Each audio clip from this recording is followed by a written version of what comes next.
Welcome student. આપણે unit 6 I love you teacher કે જેમાં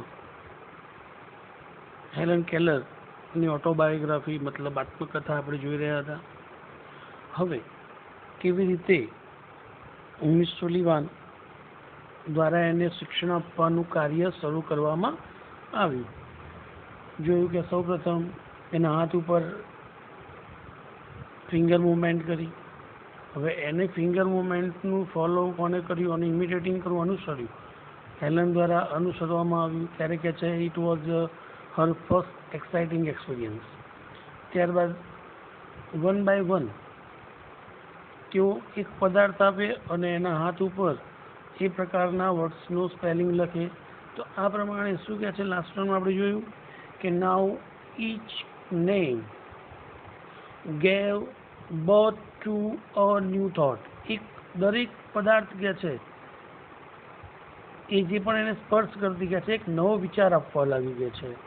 every object I touched seemed to throb with life.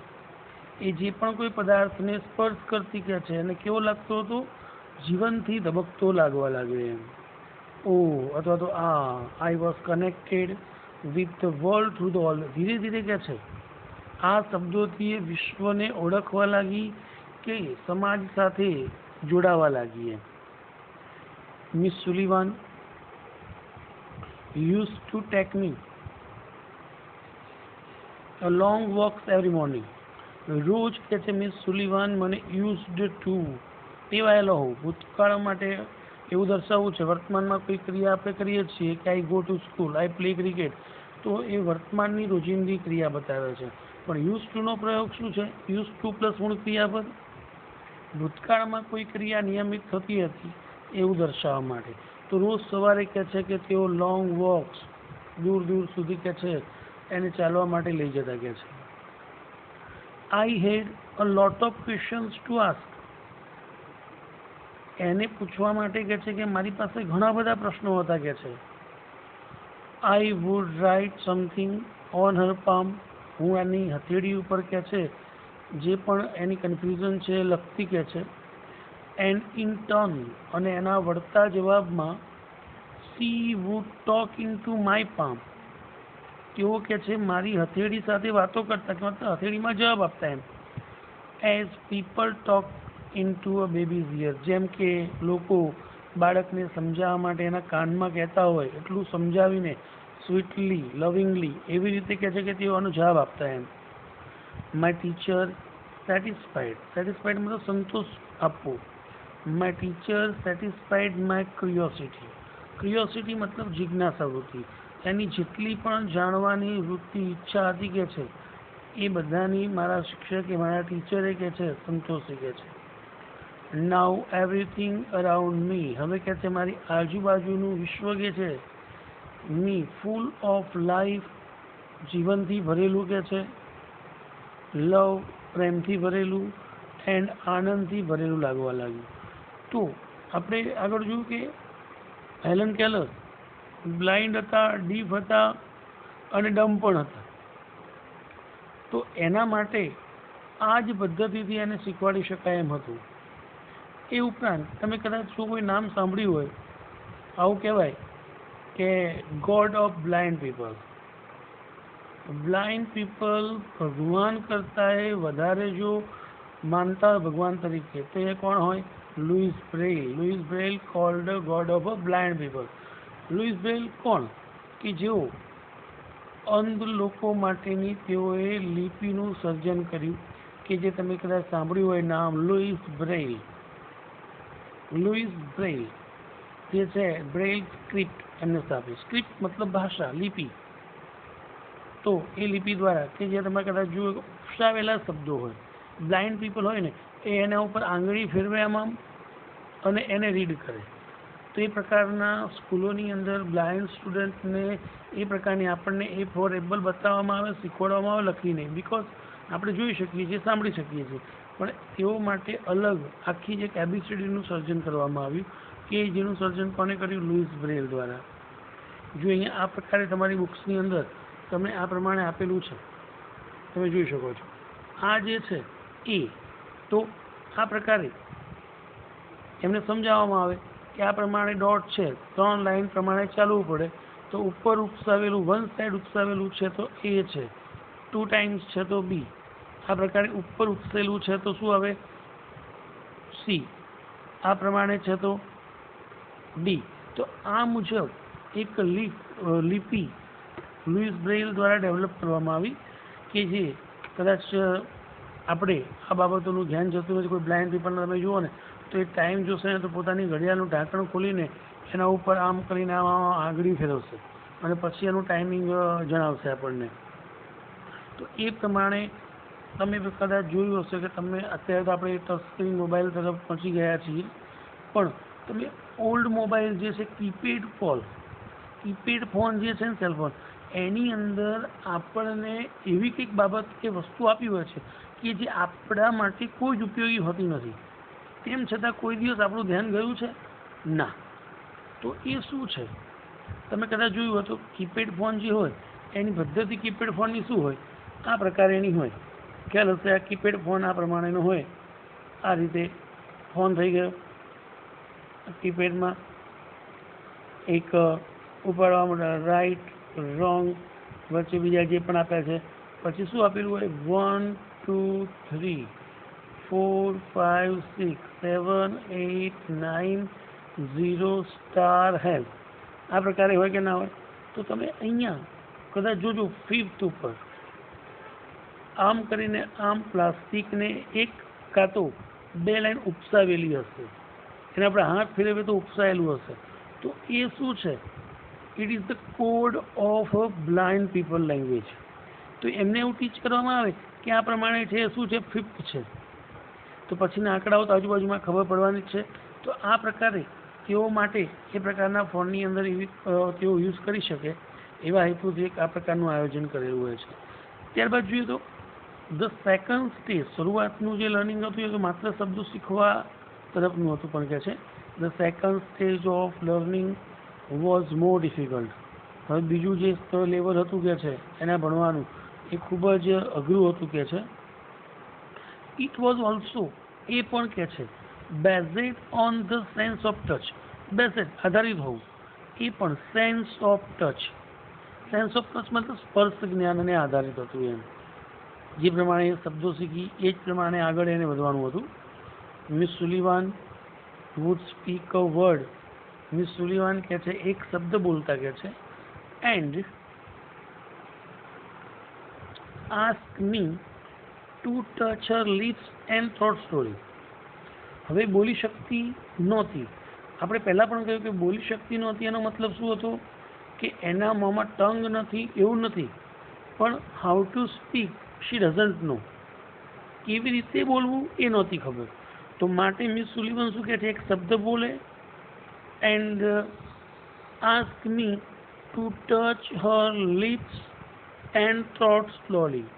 અને ત્યારે બોલે ત્યારે શું કહે છે? હોઠ ઉપર અને ગળાના ભાગ પર ધીરેથી સ્પર્શ કરવાનું કહેતા. એનું રીઝન શું? જોઈ શકતી નથી, સાંભળી શકતી નથી હેલન, એના કારણે એ બોલે છે એ મૂવમેન્ટ, હોઠ હલાવવાનું કહે છે, લિપ્સ ઉપર હાથ રાખે તો, અને ગળાના ભાગે કેમ હાથ મૂકવાનું કહે છે? આપણે જ્યારે બોલી રહ્યા હોઈએ ને ત્યારે તમે નોંધ કરજો જરા, તો અહીંયા એક આપણા થોટમાં, આપણા ગળામાં એક વાઇબ્રેશન થતું જ હોય એમ.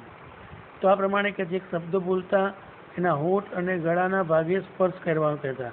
અને આ પ્રકારે કહે છે આઈ લર્ન ટુ સ્પીક. બોલતા શીખ્યા કહે છે I learn to speak through the movement of the lips and the vibration in the થોટ. મુવમેન્ટ ઓફ ધ લિપ્સ, હોઠની હલનચલન અને વાઇબ્રેશન ઇન ધ થોટ, ગળાની ધ્રુજારીથી તેઓ બોલતા શીખ્યા. પણ સ્વાભાવિક છે, આપણે નાનું બાળક જોઈએ છીએ શરૂઆતમાં શબ્દો બોલે ત્યારે એ આપણા માટે આમ આઈડેન્ટિફાય કરી ના શકાય કે શું કહેવા માગે છે. તો એ પ્રમાણે જ્યારે પણ હેલન બોલતા થાય છે ત્યારે પણ એના વર્ડ્સ, એના શબ્દો એવા જ કંઈક હતા. એટલે કે જે વેન આઈ અટર્ડ, અટર્ડ મતલબ બોલવું. બીજા શબ્દમાં અટર્ડને આપણે ઇંગ્લિશમાં કેવું છે? સ્પોક, સ્પીકનું ભૂતકાળ. અટર બીજો શબ્દ કેવો હોય? MUTTER, મટર. MUTTER મટર એટલે પણ બોલવું થાય, અને MUR મરમર એટલે પણ શું થાય, બોલવું થાય. તો આ પ્રમાણે કહે છે કે when I uttered my first word, કહે છે જ્યારે પોતાના જીવનનો પ્રથમ શબ્દ બોલીને કહે છે, ઇટ ગેવ મી અ બાઉન્ડલેસ. બાઉન્ડલેસ મતલબ અનહદ, કે જેની કોઈ સીમા ન હોય એમ કહે છે. It gave me a boundless delight. Delight મતલબ જોય, આનંદ. ત્યારે કહે છે કે મને જોરદાર અનહદ આનંદ થયો કહે છે. નાઉ આઈ સ્ટાર્ટેડ, હવે એને બોલવાનું શરૂ કર્યું કહે છે. Now I started talking with my toys. કોની સાથે રમવાનું શરૂ કર્યું? રમકડાઓ. કોની સાથે બોલવાનું શરૂ કર્યું? રમકડાઓ. સ્ટોન્સ પથ્થરો, ટ્રીઝ વૃક્ષો, and birds in the garden, બગીચામાં રહેલી આ બધી વસ્તુઓ સાથે એને બોલવાનું ચાલુ કર્યું. આઈ ફેલ્ટ અમેઝડ એન્ડ ડિલાઇટ, અને કહે છે કે મને કેવું લાગ્યું, કે છે કેવું અનુભવ્યું? ફેલ્ટ અમેઝડ નવાઈ, એન્ડ ડિલાઇટ આનંદ. નવાઈ પણ લાગી અને આનંદ પણ થયો કહે છે. ક્યારે? As my sister ran to me when I called her. જ્યારે કહે છે કે હું મારી બહેનને બોલાવતી ને કહે છે ત્યારે દોડીને મારી પાસે આવતી ને કહે છે ત્યારે મને આનંદ પણ થયો અને નવાઈ પણ. અત્યાર સુધી તો એની પાસે કોઈ આવતું જ નહીં, કારણ કે ખબર શું પડે કે કોઈ એને બોલાવે છે કે કોઈને એને કામ છે, બોલે તો કોઈ આવે ને. અને બીજું સાથે એન્ડ માય ડોગ, એમનો પેટ એનિમલ ડોગ જે છે કે છે ઓબેડ પાલન કરવું, આજ્ઞાનું પાલન કરવું, માનવું. My dog obeyed my commands. Command મતલબ આદેશો. મારો કૂતરો પણ કહે છે કે મારા આદેશોનું પાલન કરવા લાગ્યો એમ. I was able to speak, હું બોલી શકતી હતી કે છે. ઇટ વોઝ અ મિરેકલ, એ શું હતી કે છે? ચમત્કાર હતો એમ. એ બોલી શકતા હતા, કારણ કે આપણે વિચારી પણ ના શકીએ કેવી રીતે બોલશે, કેવી રીતે એને ભણાવવું, કઈ જગ્યાએથી ભણાવવું. એ મિસ સુલિવાન માટે એક પડકાર સ્વરૂપ પ્રશ્ન હતો, પણ તેઓએ એક ગ્રેટ કામ આપીને હેલનને આગળ વધારી એમ. ત્યારબાદ જોઈએ તો વેન આઈ સ્ટડીડ સિરિયસલી, જ્યારે પણ કહે છે કે અમે ગંભીરતાથી ભણતા હોય, કોઈ સિરિયસ વિષય વસ્તુ ઉપર ભણી રહ્યા હોઈએ, પણ ત્યારે કહે છે ઇટ સીમેડ, સી મતલબ લાગુ, it seemed more like play than work. મને તો કહે છે એ કામ કરતાં તો રમત જ લાગતી હતી કહે છે. કામ નહીં પણ એક રમત જેવું જ લાગતું હતું કહે છે. વેન એવર, જ્યારે પણ કહે છે એનીથિંગ ડિલાઇટેડ ઓર ઇન્ટરેસ્ટેડ મી, જ્યારે પણ કહે છે કોઈ બાબતમાં મને રસ પડે અથવા તો આનંદ આવે. Miss Sullivan would talk about that. Miss Sullivan એ વિશે ચર્ચા કરતા કહે છે, એ બાબત ઉપર એને સમજાવતા કહે છે. એઝ ઇફ, જાણે કે she were a little girl herself. હવે આ વાક્ય ધારો કે આપ્યું છે કે miss Sullivan would talk about that as if she were a little girl herself. તો આ વાક્યનું ફંક્શન શું આવે? તો આપણને સીધી ખબર પડે શું આપેલું છે? As if. એઝ ઇફ આપેલું હોય ત્યારે ફંક્શન શું આવે?